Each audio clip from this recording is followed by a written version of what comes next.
Lok Sabha election को लेके जम्मू कश्मीर में सियासी बिगुल जो है वो बज चुका है। उसी बीच हर एक पॉलिटिकल पार्टी इस वक्त तैयारियां ज़ोरों शोरों से कर रही है और इसी बीच जो खबरें ये भी सामने आ रही है कि पीडीपी की जो प्रेसिडेंट महबूबा मुफ्ती है वो अनंतनाग और राजौरी के जो पार्लियामेंट सेगमेंट्स है वहाँ पे कंटेस्ट कर सकती है।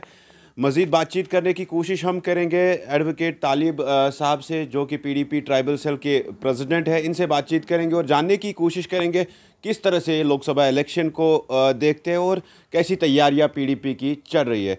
तालिब साहब, पहले आपका वेलकम करना चाहेंगे और जानना चाहेंगे, 2-3 दिन से लगातार खबरें गर्दिश कर रही है कि मैडम महबूबा मुफ्ती अनंतनाग और राजौरी के सेगमेंट से खुद कंटेस्ट करेगी, इसमें कितनी सच्चाई है? बहुत बहुत शुक्रिया तौसीफ साहब। बुनियादी तौर पे बात यह है कि हमारी पार्टी के अंदर एक डेमोक्रेटिक सेटअप है और उसमें जो हमारे लीडर्स हैं वो बैठ के तय करेंगे कि कौन कैंडिडेट रहेगा। लेकिन मोस्ट प्रोबेबली ज़्यादा जो चांसेस हैं, जो कि हम लोगों से बात करते हैं ज़मीनी सतह पे जाके, तो लोगों की सबकी ख्वाहिशात यही है कि मोहतरमा महबूबा मुफ्ती साहिबा कैंडिडेट होनी चाहिए।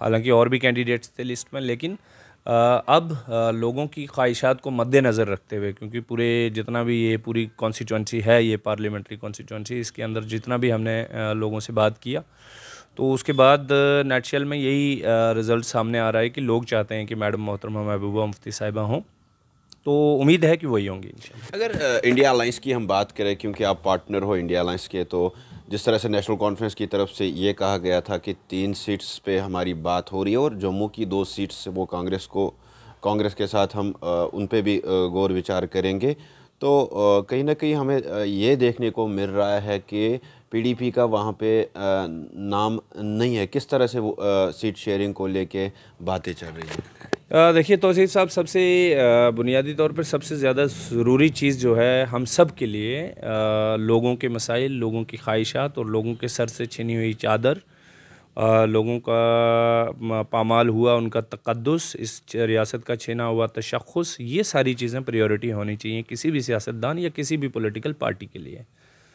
अब रहा सवाल इंडिया अलायंस का, तो इंडिया अलायंस ही क्या, गुपकार अलायंस को भी हमने बहरहा कहा है और सबको पता भी है कि गुपकार अलायंस की बुनियाद जो है उसकी दाग बेल मोहतरमा महबूबा मुफ्ती साहिबा ने डाली थी। और आज आप देखते हैं कि आज सीट शेयरिंग के मसले पे कोई क्या बात करे, लेकिन जब डीडीसी का इलेक्शन हुआ तो उसके अंदर बहुत बड़ा हमने नुकसान बर्दाश्त किया पीडीपी ने।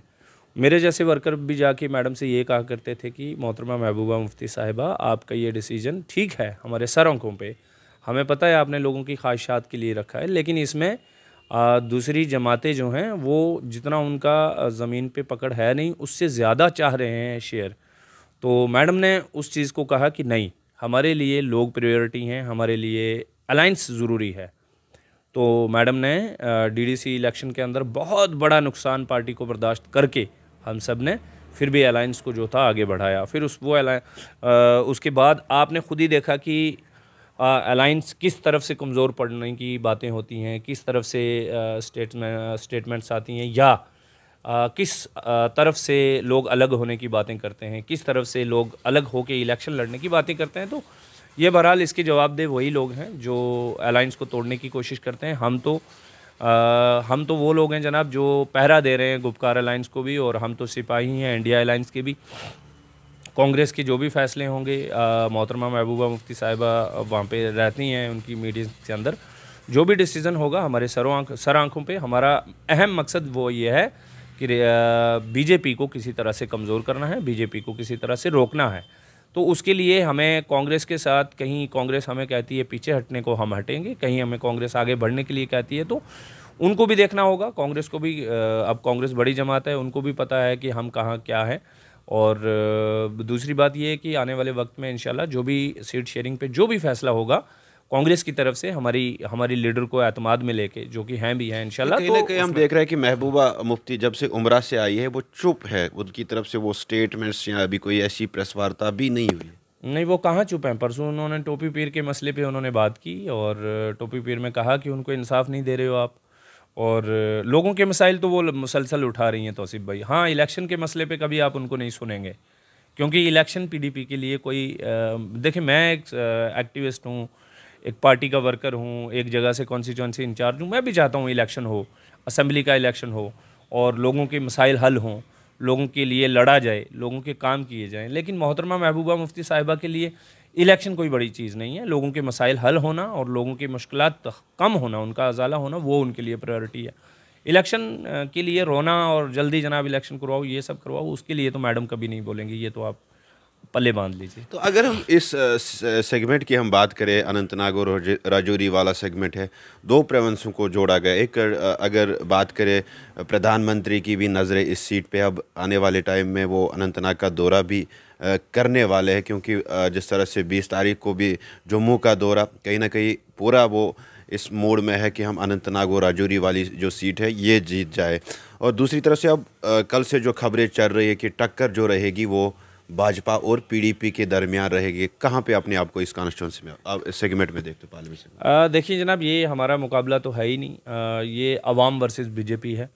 और रियासत जम्मू व कश्मीर की आवाम के साथ जो कुछ 3 एब्रोगेशन के बाद किया गया और अब भी कॉन्टीन्यूसली जो जुल्म किए जा रहे हैं, जो लोगों के काम नहीं हो रहे, जो लोगों के आप देखते हैं कि हम यहाँ से बिजली तैयार करते हैं, लेकिन मैं कुकरना मैं हूँ और पहलगाम में मैं गया हुआ था, मैंने वहाँ लोगों से बात की और वहाँ पे देखा कि जिनके घरों पे बिजली का कनेक्शन भी नहीं है उनको भी 1-1, 1.5 लाख रुपया का जो है वो आ गया हुआ है जी आपका बिल, और उसमें से भी 30-30, 35-35 लाख उन्होंने दे दिया। बिजली का कनेक्शन ही नहीं है। ये तो हालत है करप्शन की। और जिस तरह से लोगों को बांटने की कोशिश की, जिस तरह से लोगों को आप देखते हैं कि वहाँ पे पुंछ में लोगों को मार दिया गया, उनको कोई इंसाफ नहीं मिला। आप देखते हैं कि यहाँ पे परवेज़ को मार दिया, उस बेचारे को इंसाफ नहीं मिला। तो ये बहुत सारे वहाँ पे पुलवामा के अंदर लड़कों को मार दिया, कोई इंसाफ वाली बात नहीं है। तो ये लोगों का इलेक्शन है और इस बार लोग जो हैं, लोग बीजेपी के साथ नहीं, बीजेपी कह रहे हैं कि हम ये सीट जीत जाएंगे, क्योंकि वो 3 सीटों पे दावेदारी दिखा रहे हैं, जम्मू की 2 और अनंतनाग राजौरी एक। नहीं, अगर वो पीटीआई वाला पाकिस्तान की तरह का इलेक्शन सोचते हैं कि वो उस तरह का करेंगे, बाकी तमाम पॉलिटिकल पार्टीज़ का हाथ पांव बांध के उनको सब चीज़ें कर लेंगे, तो फिर उस तरह की वो चीज़ें कह सकते हैं। लेकिन ये हिंदुस्तान है, इस मुल्क में जमहूरियत बाकी है, इस मुल्क की अदालतें बाकी हैं। और साउथ कश्मीर वाली सीट तो आप छोड़िए, जम्मू से भी वो कोई सीट नहीं जीतने वाले हैं।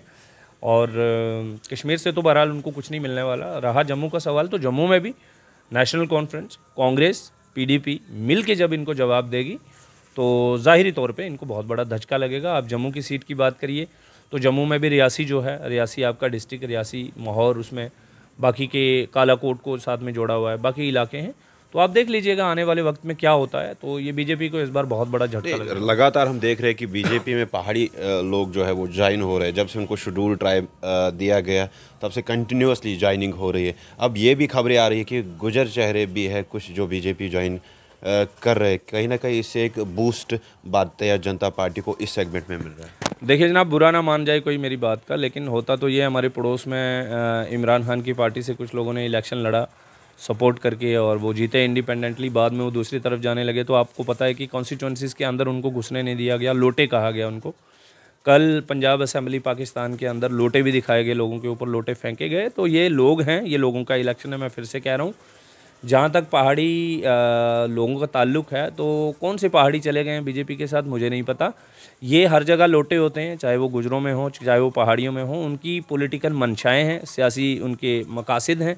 वो अपने सियासी मकासद पूरे करने के लिए उनको आप नागपुर भी ले जाएंगे, वो वहाँ पे भी जाके जनाब सजदा रेज़ हो जाएंगे। उनका कोई दीन धर्म नहीं है, ना उनकी पॉलिटिक्स है किसी आइडिया पे बेस्ड, और ना ही वो किसी मकसद के लिए। वो उनको अपने बच्चों की गर्दनें मोटी रखनी है, उनको अपने जो करप्शन किए हुए पैसे हैं उनको बचाना है, और उनको सिर्फ अपनी सीट चाहिए, अपनी कुर्सी चाहिए, खुद पावर में रहना है, इतना ही मकसद है। अदरवाइज़ वो लोगों के नुमाइंदे नहीं हो सकते जो आज की डेट में बीजेपी में। रिसेंटली हमने मुश्ताक बुखारी से बात की थी, तो उन्होंने कहा था कि बीजेपी ने हमारे साथ वफा किया है। जो पिछले 70 साल से हमें हर एक पॉलिटिकल पार्टी ने धोखा दिया था, हम लोगों को बीजेपी ने स्टेटस दिया है, और जितने भी पहाड़ी है वो बीजेपी को इस सीट से कामयाब बिल्कुल ठीक कह रहे हैं आप। लेकिन मैं ये सवाल करता हूँ उन चंद एक पहाड़ी लीडर्स से जो वहाँ पे गए थे इसलिए कि उनको वहाँ पे पार्लियामेंट की टिकट मिल जाएगी, नहीं मिली बेचारों को। वो चाह रहे थे उनको असेंबली की